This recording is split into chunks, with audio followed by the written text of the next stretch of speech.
కడుపులో నలుసు పెరుగుతోందన్న ఊహ ఒక పక్క ఆనందాన్ని ఇస్తున్నా మరోవైపు అనుకోని సమస్యలు ఆ ఆనందాన్ని ఇట్టే ఆవిరి చేస్తూ ఉంటాయి. ముఖ్యంగా గర్భం ధరించిన తొలినాళ్లలో సమస్యల తాకిడి కాస్తంత ఎక్కువగానే ఉంటుంది. వేవిళ్ల బాధలు బాగా వేధిస్తూ ఉంటాయి. ఏం తిన్నా సహించదు, బలవంతంగా తింటే వామిటింగ్ అయిపోతుంది. వేవిళ్ల బాధలకు తోడుగా కొంతమందికి తరచుగా రక్తస్రావం కనిపిస్తూ ఉంటుంది. దీంతో అది అబార్షన్ తాలూకు సంకేతమేమోనని ఆందోళన చెందుతూ ఉంటారు. గర్భిణీ దశలో ముఖ్యంగా తొలి 3 నెలల కాలంలో కనిపించే సమస్యలు, వాటిని అధిగమించే మార్గాల గురించి ఇప్పుడు తెలుసుకుందాం.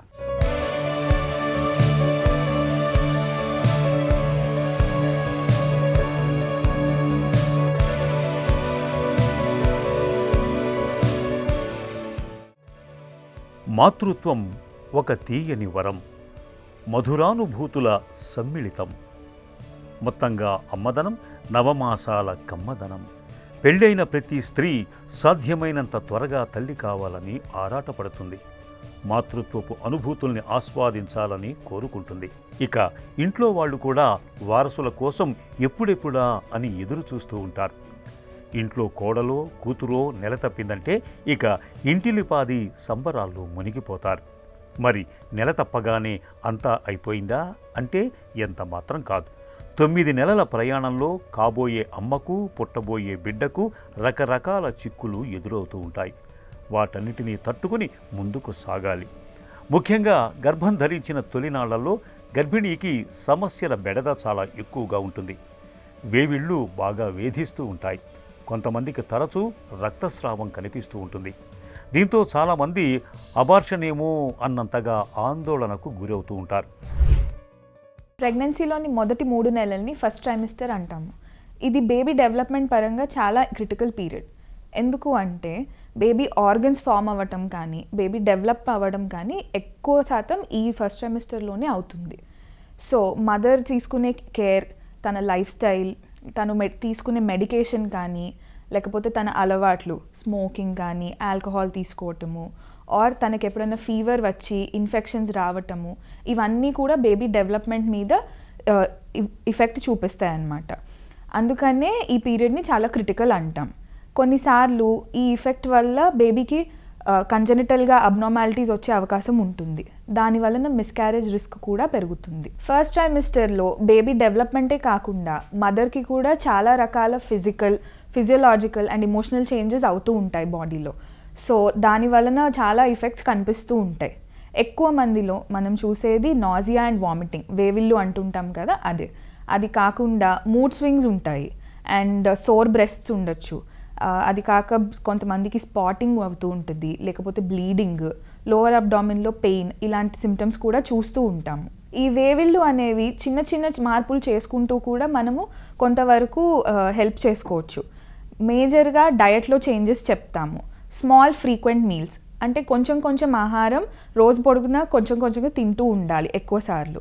అది కాకుండా నీళ్ళు ఎక్కువ తాగమని చెప్తాము. రోజు ఫ్లూయిడ్స్ తీసుకుంటూ కొబ్బరి నీళ్ళు లేకపోతే లస్సీ ఇలాంటివి కూడా తీసుకోవచ్చు.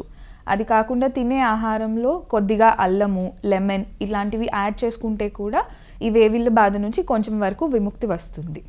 ఒకవేళ అప్పటికీ కూడా వామిటింగ్స్ అన్నది చాలా ఎక్కువగా ఉంటే బెటర్ డాక్టర్ని వెంటనే కన్సల్ట్ అవ్వడం. ఏదైతే ప్రెగ్నెన్సీలో మెడికేషన్ సేఫ్ ఉంటాయో అవే మేము సజెస్ట్ చేస్తాము. వేవిళ్ళు గర్భిణీల్లో చాలామందికి ఈ బెడద చాలా ఎక్కువగా ఉంటుంది. తొలిసారి గర్భం ధరించిన వాళ్లలో వేవిళ్ల బాధలు మరీ తీవ్రంగా ఉంటాయి. ఏమి తిన్నా ఇట్టే వాంతి అయిపోతూ ఉంటుంది. ద్రవాహారాలు తీసుకున్నా సహించదు. దీంతో ఏదైనా తినాలంటేనే భయపడిపోతూ ఉంటారు. ఇలాంటప్పుడు పోషకాహారాలేమి మూలంగా నీరసించి బరువు తగ్గే ప్రమాదం ఉంటుంది. ఇప్పటికే రక్తహీనత ఉన్నట్లయితే అది గర్భిణీ దశలో మరింత తీవ్రమయ్యే ప్రమాదం ఉంటుంది. కాబట్టి వేవిళ్ల బాధలు ఉన్నప్పటికీ వేళకు తప్పనిసరిగా తినటాన్ని మానకూడదు. అలాగే గర్భం ధరించిన తొలినాళ్లలో కొంతమందికి తరచూ రక్తస్రావం కనిపిస్తూ ఉంటుంది. ఇలాంటప్పుడు వెంటనే డాక్టర్ని సంప్రదించి తగిన వైద్య సహాయం పొందాలి. చాలామంది ఆడవారికి ఈ మధ్యకాలంలో మేము చాలా మెడికల్ కాంప్లికేషన్స్ చూస్తున్నాము.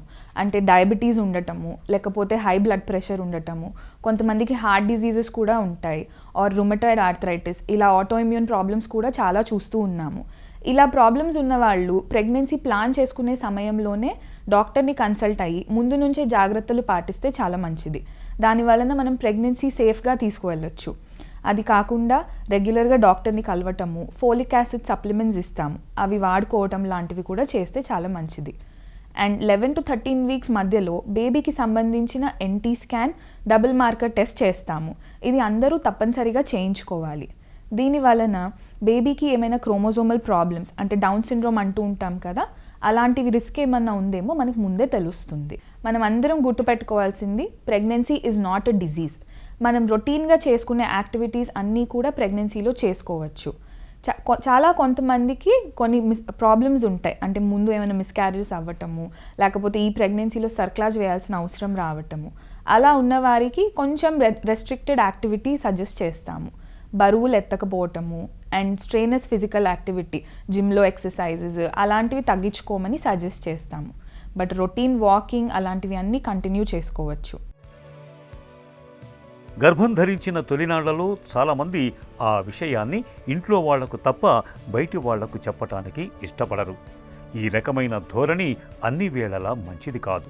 ఎందుకంటే కొన్ని ప్రాంతాల్లో రేడియేషన్ జోన్లు ఉంటాయి. ఇలాంటప్పుడు తల్లి బిడ్డలకు తెలియకుండానే సమస్యలు ఎదురయ్యే ప్రమాదం ఉంటుంది. ముఖ్యంగా ఎక్స్రేలు, సిటీ స్కాన్ల వంటి డయాగ్నోస్టిక్ టెస్టులు చేయించుకుంటున్నప్పుడు తప్పనిసరిగా గర్భం ధరించిన విషయాన్ని అక్కడి నిపుణులకు చెప్పాలి. అలాగే యాంటీబయాటిక్స్ విషయంలో కూడా. ఎందుకంటే కొన్ని రకాల యాంటీబయాటిక్ మందులు గర్భిణీకి, లోపల పెరిగే బిడ్డకు హాని చేసే ప్రమాదం ఉంటుంది.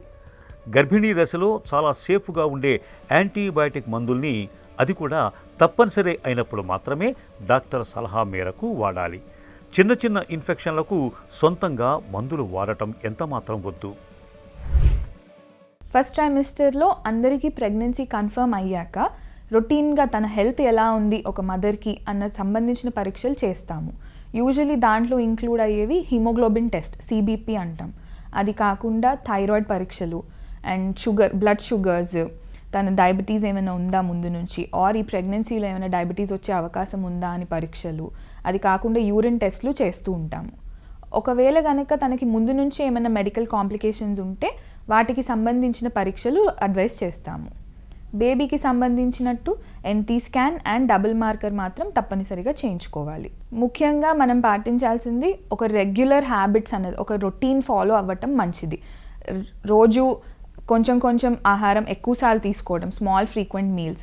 అది కాకుండా లేట్ నైట్ ఫుడ్ అవాయిడ్ చేయటము and folic acid supplements continue చేయటము. రోజు కొంచెం వాకింగ్ ఆర్ ఎక్సర్సైజ్ ఒక 40-45 మినిట్స్ ఇంక్లూడ్ చేసుకుంటే రొటీన్లో చాలా మంచిది. ఫిజికల్గా యాక్టివ్గా ఉండొచ్చు, అదేమీ ఇబ్బంది కాదు.